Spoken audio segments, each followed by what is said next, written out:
काटना खाना शुरू करें, आपको नोचेंगे। प्राचीन बरही महाराज ने जैसे ही सुना कि इतने सारे जीव जंतु सब मेरी तरफ इसीलिए है कि मेरी तरफ दौड़ करके और मुझे मारेंगे, प्राचीन बरही महाराज डर गए। नारद जी महाराज से प्राचीन बरही महाराज ने तुरंत प्रश्न किया कि नूनम तवीर युधम क्षीणः मयि कालेन भूयसा तत्र योगेन दृष्टेनम भवानादातुर्मर्हति।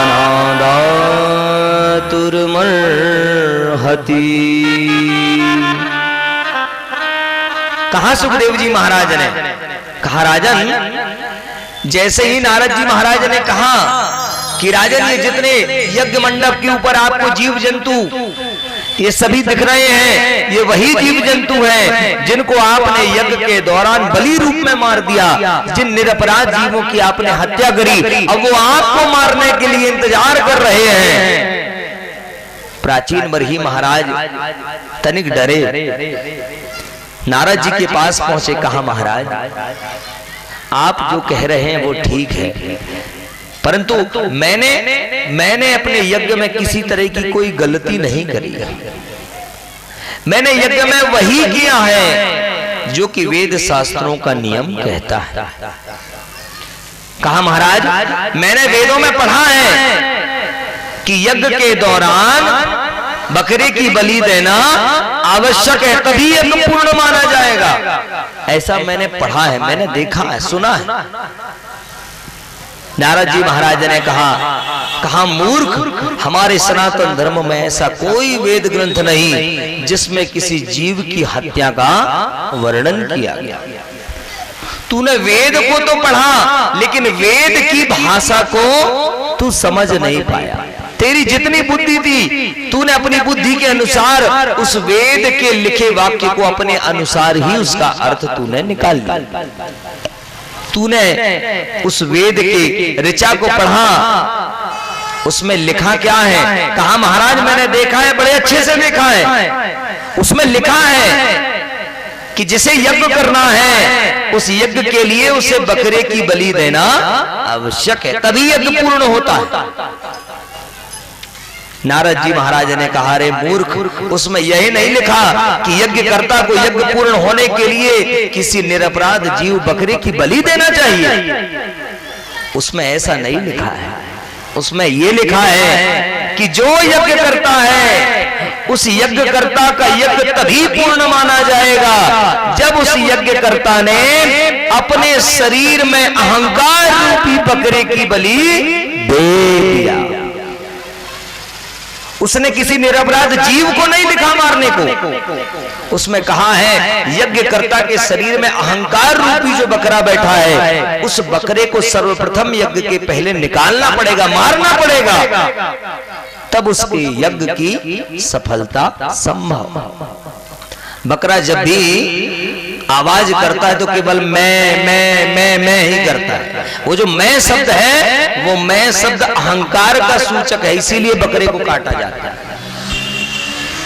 तो यज्ञकर्ता का यज्ञ तभी सफल होगा जब यज्ञकर्ता यज्ञ से पहले ही अपने हृदय के सभी अहंकार विकार रूपी सभी विकारों को, दोषों को निकाल करके और हवन कुंड में स्वाहा कर दे, तब उसके यज्ञ की पूर्णाहुति और उसके यज्ञ की सफलता मानी जाती है। कहा राजन आपने वेद को पढ़ा लेकिन आप वेद के मतलब को समझ नहीं पाए। हमारे वेद की भाषा ही इतनी गूढ़ है कि सभी के समझ से परे है, इसीलिए वेदों के बाद पुराणों की रचना की गई, क्योंकि वेद को समझना सभी के बस की बात नहीं है। कहा आपने वेद को पढ़ा लेकिन उसका मतलब आपने अपने अनुसार लगा लिया, परंतु उसका मतलब कुछ और था। आपके समझने में फर्क हो गया महाराज, और आपके इस समझने की गलती से इतने सारे निरपराध जीवों को आपने मौत के घाट उतार दिया, सभी को मार दिया। अब इन सभी की हाय लगी है आपको, ये सभी निरपराध जीव अब तुम्हें मारने के लिए इंतजार कर रहे हैं। इसलिए जहां लिखा हो, जहां हम कुछ पढ़ें तो पहले उसके आगे पीछे सारी चीज को समझ लें, इसके बाद उसका मतलब या अर्थ हम अपने अनुसार निकालना चाहें। एक किसान था, एक गांव में एक किसान रहता था। बचपन में उसके बहुत सारे साथी थे, पर चूंकि किसान के पास खेती बहुत थी तो ये अपने खेती के कार्य के कारण गांव में ही रुका। इसके कुछ साथी बाहर शहर में पढ़ लिख करके बड़े बड़े अच्छी पोस्टों में जाकर के अच्छे अधिकारी इत्यादि सभी बने, कोई बिजनेसमैन बना। तो जब भी इनको छुट्टी का वक्त होता तो सभी ये मित्र इकट्ठे गांव में आकर के इसी किसान मित्र के यहाँ पर बैठते थे। बढ़िया बचपन की चर्चा, गांव की सभी चर्चाएं होती। एक दिन सभी शहर से मित्र इसके द्वार पर आए, बढ़िया आंगन में बैठक रही, सूट बूट पहने सभी शहर के लोग, और ये गांव का साधारण सा किसान। जमीन में कमी नहीं थी, आदमी बहुत बड़ा था, परंतु गांव का है बिल्कुल सादा जीवन, वैसे ही साधारण जीवन जीता था। बैठक लगी है। इस किसान की एक आदत थी, ये रोज सुबह माड़ पीता था, माड़ पीता था ये रोज सुबह। सेहत के लिए बहुत फायदा है, माड़ बहुत फायदेमंद है। तो इस किसान की आदत थी कि रोज माड़ पीता था। अब ये किसान ने आज माड़ निकाला और उसको एक पात्र में घनौचे पे ले जाकर के रख दिया। पुत्र को बुलाया, कहा बेटा बाहर देखो तुम्हारे पिताजी बैठे होंगे, उनसे जाकर के कह दो कि मैंने माड़ निकाल दिया है, यहाँ पर घनौचे पे रखा है, जल्दी से आकर के पी लेंगे, नहीं तो ठंडा हो जाएगा। पुत्र ने कहा ठीक है माँ। पुत्र दौड़ करके बाहर गया, देखा तो बड़े सूट बूट अधिकारियों के साथ में इसके पिताजी बैठे हैं। अब पुत्र थोड़ा संकोच करने लगा कि मैं जाकर के यदि सभी के बीच में बोलूं कि पिताजी चलिए माड़ निकल गया है तो पी लीजिए, तो ये सभी लोग जो शहर के इनके मित्र हैं, ये लोग सोचेंगे बताओ कितना गरीब है, माड़ पी के काम चला रहा है, तो अपमान हो जाएगा, क्या किया जाए। तो इसने युक्ति लगाई। ये गया पिताजी के पास, सभी के मध्य में, सभी को नमस्कार किया, पिताजी से हाथ जोड़ करके कहा पिताजी धानुपुर से मांडू आया है, धानुपुर से मांडू आया है और कठवतिया घाट में बैठे बैठे इंतजार कर रहा है कब से। वो खबर भेजा है कि आप जल्दी से जाकर के उससे मिल लीजिए और नहीं शीतलपुर गांव की तरफ वो चला जाएगा। धानुपुर से मांडू आया है, कठवतिया घाट में बैठा है और जल्दी से बुला रहा है कि जल्दी भेजो पिताजी को, तो आप जल्दी से जाकर के उससे मिल लीजिए और नहीं वो कुछ देर में शीतलपुर गांव की तरफ चला जाएगा। तो बाकी के जो शहर के मित्रगण बैठे थे उनको ये लगा कि धानुपुर कोई गांव होगा पास में, उस धानुपुर में मांडू नाम का कोई इनका रिश्तेदार होगा। तो वो आया है गांव से, और कठवतिया घाट, अब नदी तालाब में कई घाट होते हैं, तो कोई गांव के पास में कठवतिया घाट होगा, वहां पर बैठा है। तो ये जाके जल्दी से मिल ले, कुछ काम होगा, और नहीं उसको दूसरे गांव भी जाना है तो वो भग देगा वहां शीतलपुर गांव को। तो बाकी सभी मित्र उनको लगा कि अब इनको मिलने जाना है तो हम चले तभी तो ये जाएंगे। तो सभी उठे वो कहेंगे मित्र अब आज इतना ही बैठते हैं, हम भी जाएं अपने घर की तरफ, आप भी मिल आइए जिनसे मिलना है। तो किसान ने कहा हाँ मित्र, फिर अगले छुट्टियों में फिर आइएगा।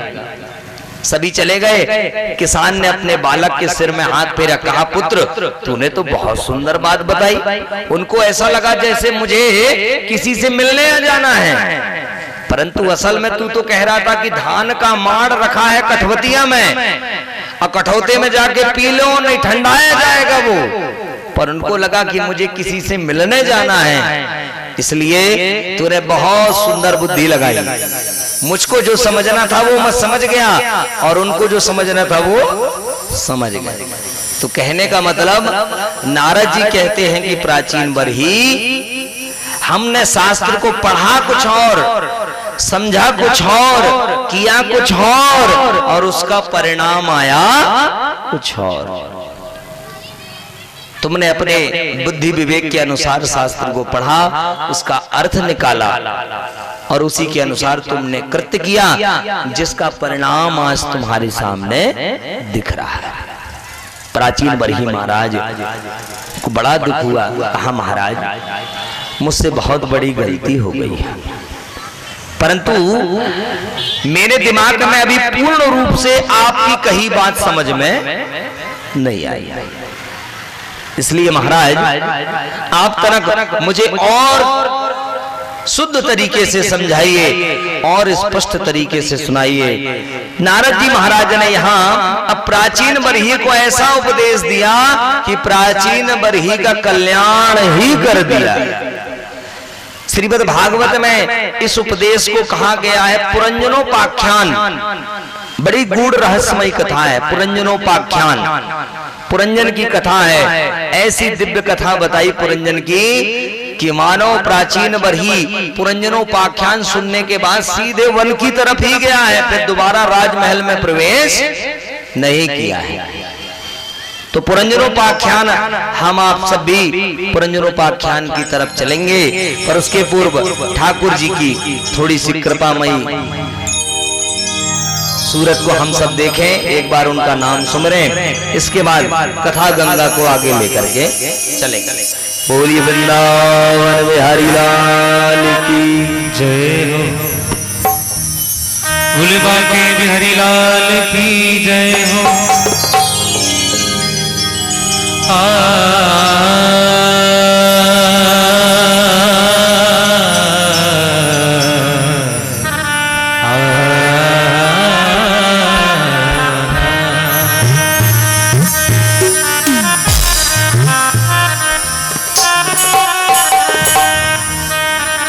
संतन के संग लाग रे हो तेरी अच्छी बनेगी।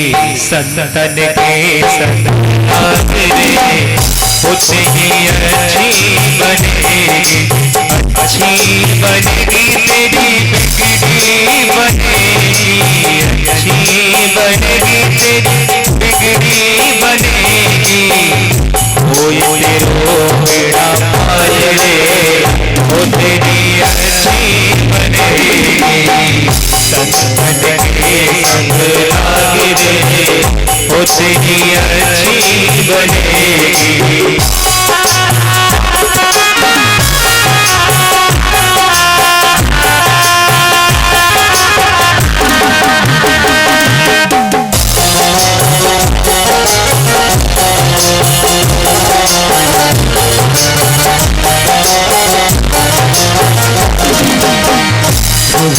बन गई प्रहलाद जी बन गई। ध्रुवी बन गई प्रहलाद जी बन गई। हरि कीर्तन में लाग रे हो तेरी अच्छी बनेगी। संतन के संग लाग रे हो तेरी अच्छी बनेगी। अच्छी बनेगी तेरी बिगड़ी बनेगी। अच्छी बनेगी तेरी बिगड़ी बनेगी। होय देखो बड़ा हाथ रे हो तेरी अच्छी बनेगी। संतन के संग लाग रे हो तेरी अच्छी बनेगी।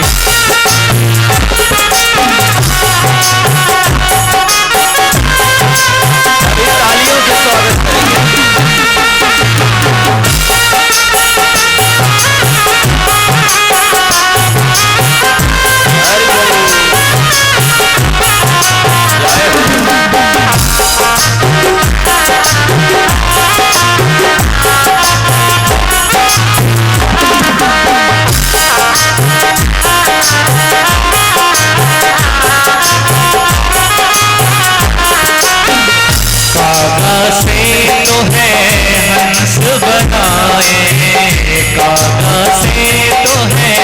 हंस बनाए मिट जाए दिल के दाग रे हो तेरी अच्छी बनेगी, मिट जाए दिल के दाग रे, वो तेरी अच्छी बनेगी, अच्छी बनेगी तेरी बिगड़ी बनेगी, अच्छी बनेगी तेरी बिगड़ी बनेगी, होए तेरो बेड़ा पार रे, वो तेरी अच्छी बनेगी, होए तेरो बेड़ा पार रे, वो तेरी अच्छी बनेगी।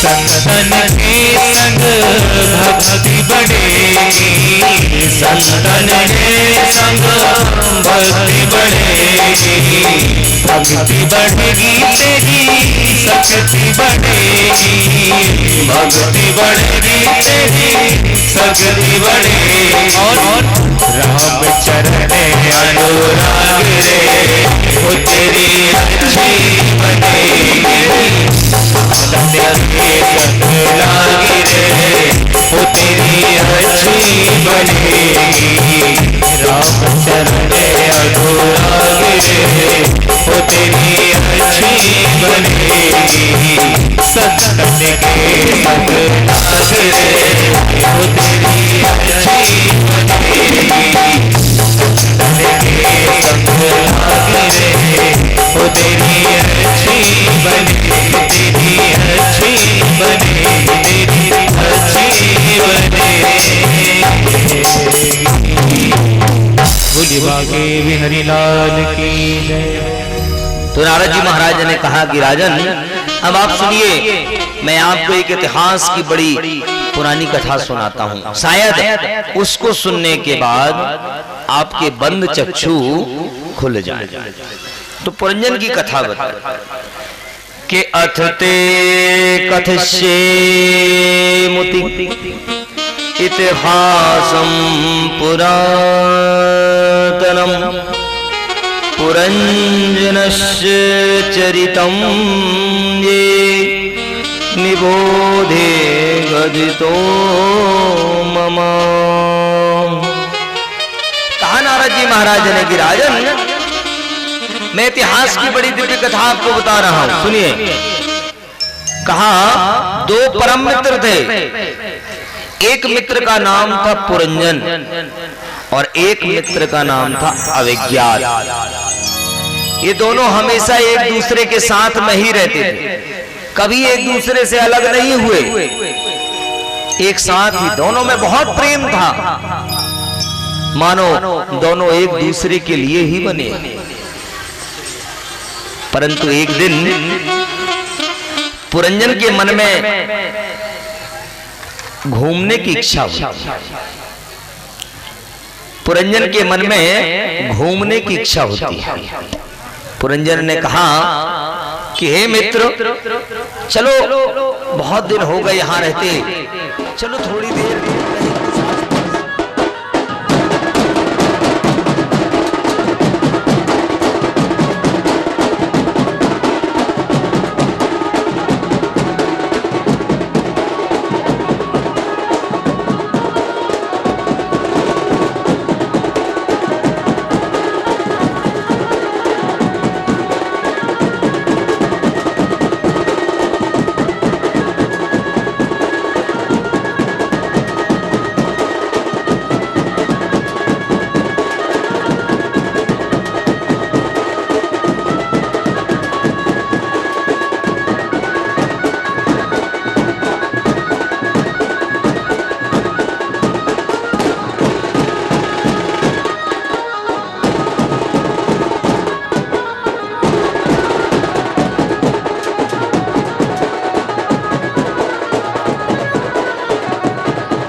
सुनावे इनकी गोरी सखियां, इनको लोरी सुनावे इनकी गोरी सखियां, जिनके मीठे मीठे और सुरीली बतियां, जिनके मीठे मीठे और सुरीली बतियां, भादों की रतियां, भादों की रतियां, भादों की रतियां, भादों की रतियां, भादों की रतियां, मोहन जज्बे आधी रात, भादों की रतियां, मोहन जज्बे आधी रात, भादों की रतियां।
नारायण वासुदेवा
तो आपसे निवेदन है कि यहाँ पे थोड़ा स्पेस कम है, जगह कम है, एक एक करके आइए और बाकी बहरी लाल का दर्शन कीजिए। आप सभी लोग एकदम से भीड़ नहीं बनाइए, क्योंकि वहाँ आने जाने में बहुत प्रॉब्लम हो रही है।